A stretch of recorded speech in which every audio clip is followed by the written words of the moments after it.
O'zimning befoyda ekanligidan nafratlanaman. Men kuchli bo'lishni istayman. Beqiyos kuch odamlarni tiz cho'ktiradi. Kuchlilar har qanday holatda ustunlikka ega bo'lishadi. Kuchsizlar esa qo'rquvdan titrab ojiz qolishadi. Kuchsizlarga past nazar bilan qarashadi. Ular qanchalik aqlli, samimiy va mehribon bo'lishidan qat'iy nazar, kuchsizlar har doim yutqizadi. Men har doim yutqizaman. Mehribonligi menga hech qachon yordam bermagan.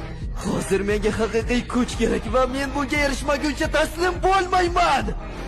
Hattoki o'zimdan uyalib ketaman. Agar kuchli bo'lganimda, agar haddan tashqari kuchli bo'lsang, har qanday vaziyatda ustunlikka ega bo'lasan.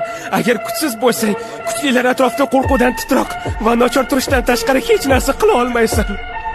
Zaif bo'lsang mensimaydim. Sen aqlli bo'lishing, kreativ bo'lishing, e'tiborli bo'lishing mumkin. Lekin kuchli bilan duch kelganingda hech qaysisi senga yordam bermaydi. Hech kimga mehribonlik kerak emas. Aynan shuning uchun ham kuchliroq bo'lish uchun shu yerga keldim.